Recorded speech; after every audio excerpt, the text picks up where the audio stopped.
Salut à toutes et à tous, c'est Aniki et bienvenue pour ce troisième épisode de Aniki vous parle. Aujourd'hui ça va être un épisode assez spécial puisqu'on va pas traiter d'un sujet en particulier, mais on va faire un bilan de l'année 2018 sur la chaîne YouTube et aussi un programme pour l'année 2019. Donc j'espère que ça vous plaira, générique.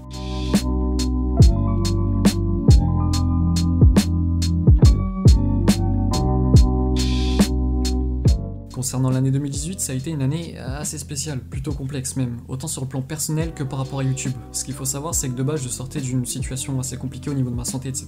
Donc 2018, je devais me reposer principalement, et au final, je me suis pas du tout reposé, j'ai fait que tryhard les vidéos tous les jours. L'année avait commencé avec une très grosse vidéo, avec la première partie de Dragon Ball World. Alors ce qu'il faut savoir sur cette vidéo, c'est qu'elle a été très longue à faire. 30 minutes, c'est vraiment énorme, surtout que là j'avais blindé le montage et que c'était vraiment une bêta test. Je savais pas du tout où j'allais avec cette vidéo de base, il y a eu 3 mois de montage, plusieurs semaines d'écriture, de tournage, de réécriture en boucle, c'était horrible. J'ai passé je sais pas combien de nuits blanches sur cette vidéo, c'était vraiment super intense. Et au final, il y a eu un truc qui m'a foutu un somme monstrueux, c'est qu'il y a eu beaucoup de bugs sur la vidéo quand elle était mise en ligne, alors que ces bugs n'apparaissaient pas au montage. Bon après j'ai réussi à trouver d'où venait le problème, pour pas que ça arrive pour les prochaines vidéos, mais malheureusement la vidéo était déjà en ligne donc c'était un peu trop tard. Trop tard pour celle-ci en tout cas, et c'était pas si grave que ça au final, puisque malgré tout la vidéo vous a vraiment plu et j'avais reçu beaucoup de très bons retours et beaucoup de compliments. Donc merci à vous, c'était vraiment super sympa de votre part, ça m'a vraiment remonté le moral sur le coup. Quoi qu'il en soit, cette première partie de Dragon Ball World, cette bêta test pour la chaîne qui devait signer un renouveau, elle a amené un nouveau format sur la chaîne qui s'appelait le format Dragon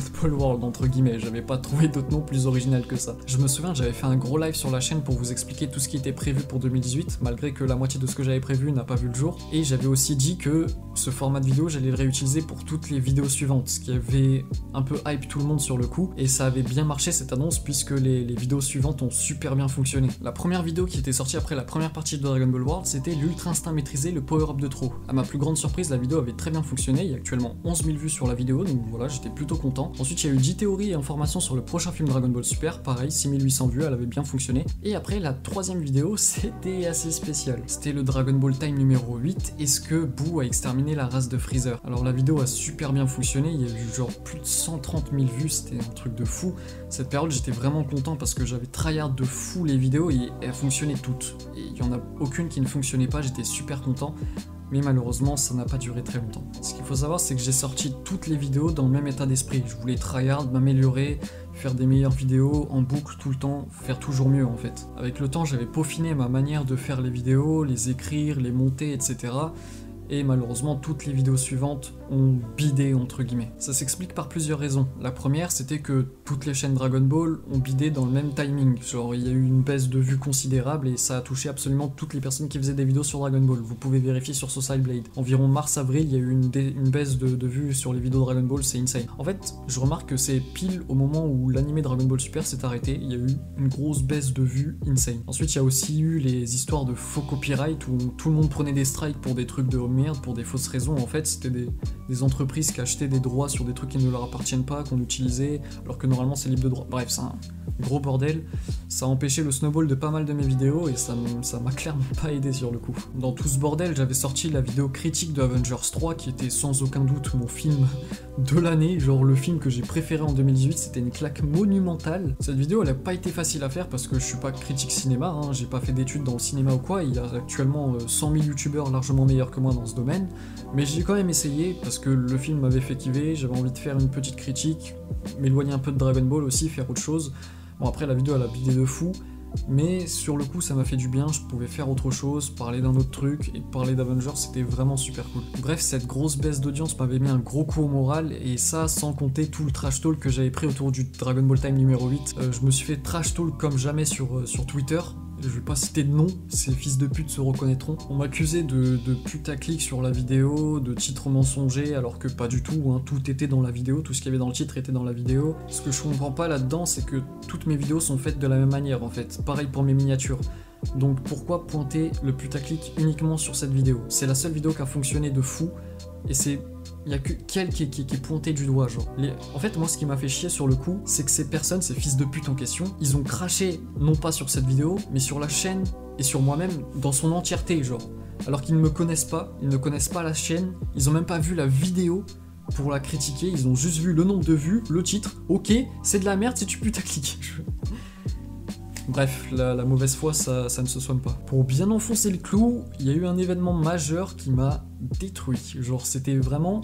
Enfoncer le clou, c'est la bonne expression. La suppression de la Vortex Clan. Alors, il y a beaucoup de choses à dire, mais je vais essayer d'être le plus bref possible pour être le plus court possible par rapport à ça. Déjà, faut bien comprendre que j'ai toujours été dans une équipe. Peu importe le jeu que je tryhardais, j'étais toujours dans une équipe parce que justement, ce côté tryhard compétitif, j'adore ça. Je kiffe m'améliorer avec mes coéquipiers, faire des games, s'amuser, etc. C'est quelque chose que je kiffe, donc j'ai toujours eu une équipe. Donc la Vortex Clan, c'était ça, mais avec des gros projets à côté. Et c'était principalement que des amis très proches. Contrairement à mes précédentes teams, du coup, où là, c'était pas vraiment des amis très proches, mais juste des connaissances, des personnes que je connaissais grâce à la team, du coup. Et la Vortex Clan, malheureusement, au bout d'un moment, il y avait plus ce côté compétitif, tryhard ou quoi que ce soit, et tous les projets qui étaient entrepris, ils échouaient absolument tous, sans exception. Donc c'était terrible. Ça me mettait une grosse pression, moi, de devoir gérer la Vortex Clan, de ressentir le fait que j'étais le seul à faire des efforts. C'est peut-être probablement pas vrai, hein, mais j'avais l'impression de faire tous les efforts de l'univers pour que tout rate tout le temps par rapport à l'AVC. C'était plus tenable. Donc c'était... La suppression de la Vortex Clan, ça a eu un effet à double tranchant, en fait.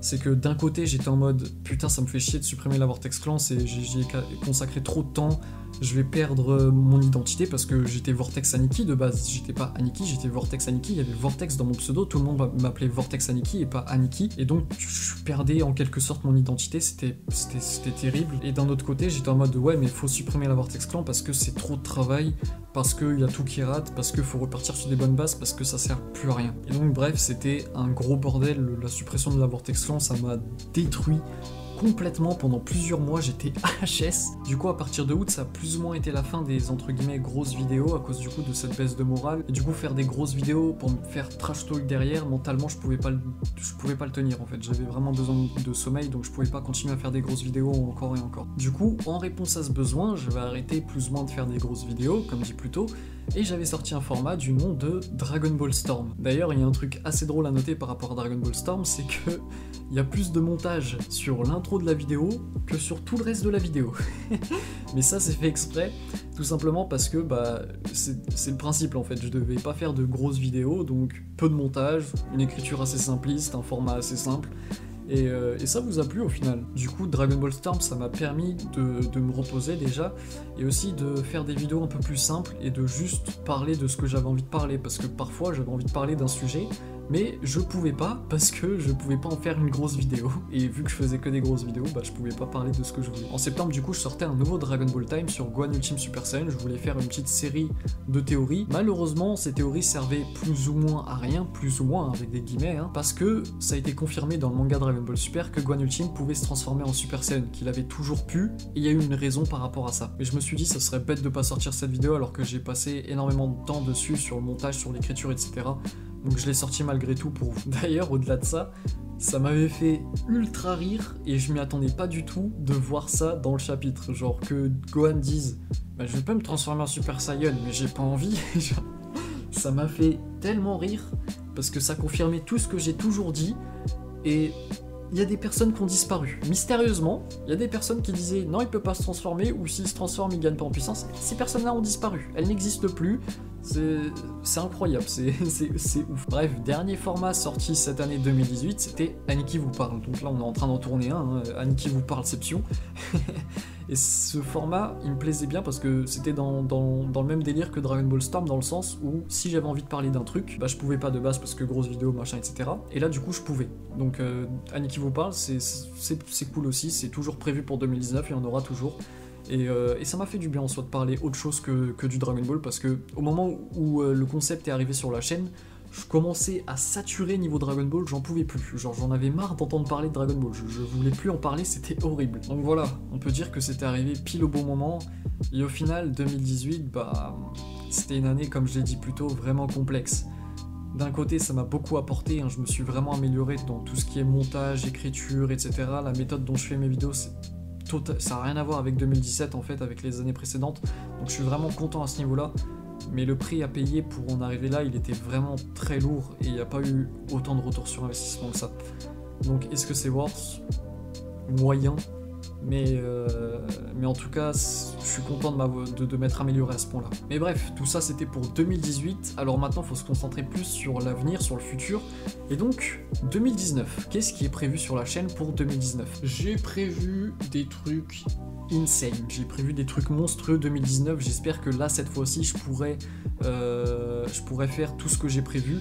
Normalement, il devrait pas y avoir de problème, mais on sait jamais, alors on va éviter parce que le karma, on le connaît, hein, l'univers, il aime bien mettre des carottes, mais normalement, tout devrait bien se passer s'il n'y a pas trop de problèmes. Première chose que j'ai prévue pour 2019, c'est faire moins de Dragon Ball, parce que, comme j'ai dit plus tôt, Dragon Ball, je commence à saturer.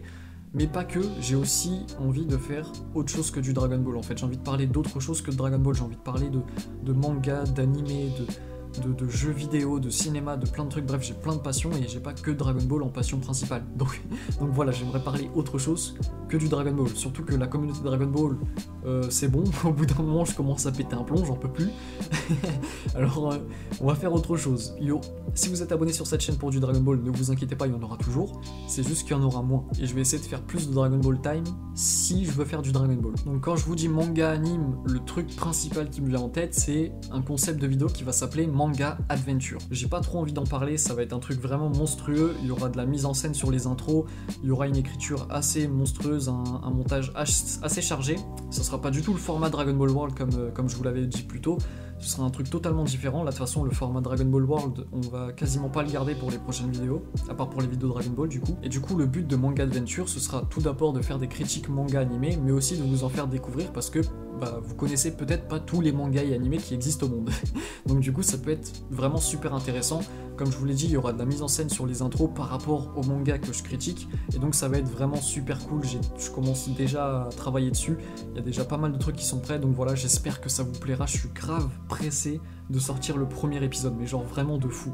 Donc voilà, ça arrive très rapidement. Ensuite, il y aura du jeu vidéo, comme dit plus tôt, et là pareil, je suis assez pressé de vous montrer tout ça, ça va être vraiment super cool. Ce sera pas du tryhard ou quoi, enfin en tout cas c'est pas prévu, ce sera vraiment super fun, ce sera vraiment super divertissant. On va dire à mi-chemin entre Best of Sardoche et One Kill Studio. Ça paraît assez spécial, mais croyez-moi, ça va être monstrueux, genre... En gros, j'ai engagé, entre guillemets, un dessinateur pour qu'il me fasse des trucs dernièrement, et du coup, je suis en train de préparer tout ça, là, je fais pas mal de montage photo en ce moment, donc voilà. J'en dis pas plus, vous allez attendre bien sagement le premier épisode, et croyez-moi, vous allez kiffer, donc surtout ne le ratez pas. Dès que vous voyez The Aniki Show, épisode 1, cliquez dessus instantanément, genre, ça va être monstrueux, en tout cas j'espère. Si je me rate, je vais pas m'en remettre. Ensuite, il y aura probablement des critiques cinéma, je sais pas trop, ça m'avait bien plu la critique d'Avengers 3. Ce qui est sûr, c'est qu'il y aura une critique du film Dragon Ball Super Broly. Là, actuellement, là, au moment où je vous parle, j'ai ma place pour l'avant-première, donc le 24 janvier. Je sais pas trop à quoi m'attendre, j'ai des appréhensions. Il y avait cliqué sur la petite fiche qui se trouve ici en haut de la vidéo, en droite. J'avais déjà fait une vidéo dessus où je vous expliquais mes craintes par rapport à ce film. Et bref, en dehors de ça, ça devrait arriver mars-avril, mais vu comment le développement est long, j'y compte pas trop. Je vous en avais parlé d'ailleurs début 2018. C'est la création d'un jeu vidéo que je suis en train de faire, un jeu mobile, donc qui s'appellera Ayuka's Chronicle, ce sera un RPG. Ça devrait arriver, du coup, comme je vous l'ai dit, entre mars et avril 2019, mais c'est pas sûr parce que le développement est chaotique. Genre, le développement, c'est une horreur. Mais normalement, ça devrait arriver, le jeu sera totalement gratuit, il sera lié à l'univers de Aniki's World. Et du coup, en parlant de Aniki's World, pour vous expliquer un peu ce que c'est plus ou moins un light novel comme Sword Art Online, et vous pouvez lire les premiers chapitres sur Wattpad, il y aura les liens dans la description, donc n'hésitez pas. Le début est un petit peu long, genre c'est un peu lent à se mettre en place, le premier arc en tout cas, mais après ça part en full patate. Donc il y a actuellement une dizaine d'arcs de confirmés qui sont totalement finis, que j'ai pas besoin de retoucher, et il y en a 5 autres que je suis en train de modifier plus ou moins. Il y a des centaines de milliers de personnages, enfin des centaines de milliers, là j'exagère totalement, je suis parti en couille. Il y a des centaines de personnages, donc voilà, un gros univers, on taffe dessus avec Nataku depuis des années, donc voilà, vous pouvez lire, n'hésitez pas, c'est prévu que je tryhard ça si j'ai le temps, et voilà, j'espère que ça vous plaira. Ensuite, sinon, en prenant toutes les vidéos et tout ce que j'ai prévu, il devrait y avoir entre 2 et 4 vidéos par mois, alors que là, de base, il y en a au minimum une par mois, maximum 2. Donc là, voilà, je devrais doubler la productivité de la chaîne sans perdre en qualité. Et ça va vraiment être cool. Et en plus, je vais vraiment diversifier le contenu de la chaîne un maximum pour pas être juste sur du Dragon Ball ou juste sur du manga anime. Donc voilà, j'espère que tout ça, ça vous plaira. Je suis pas confiant, je sais qu'il y a des personnes qui sont abonnées sur la chaîne juste pour du Dragon Ball et qui vont se désabonner et arrêter de regarder la vidéo s'il n'y a pas du Dragon Ball.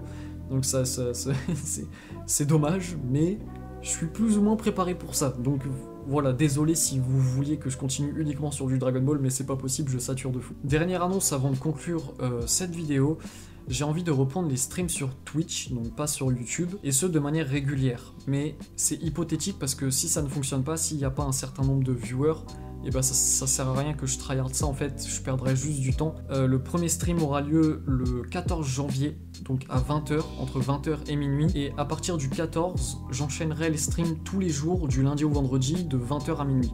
Donc il y aura plein de trucs, on parlera de Dragon Ball, de plein de mangas d'anime, il y aura beaucoup de gaming, hein, c'est le principe, on va pas faire que parler non plus, mais ça sera super chill, ce sera vraiment super cool, donc ce serait vraiment super sympa de votre part si vous faites l'effort de venir sur Twitch au moins pour le premier stream pour voir ce que ça donne. Après si ça vous plaît pas au final, tant pis, mais vous aurez pas perdu de temps par rapport à ça. Donc voilà, petite piqûre de rappel, le 14 janvier, donc lundi qui arrive, entre 20h et minuit, sur ma chaîne Twitch, donc le lien sera dans la description. De toute façon, je sortirai une petite vidéo à côté pour vous dire, pour vous rappeler, et je vous dirai ce qu'on fera dans cette soirée. Donc voilà, bref, je vais pas m'éterniser là-dessus, j'espère que cette vidéo vous aura plu, que vous êtes plus ou moins hypé par tout ce qui va arriver sur la chaîne, ça va être vraiment un très très gros step up, donc j'espère que ça va fonctionner, que ça va vous plaire.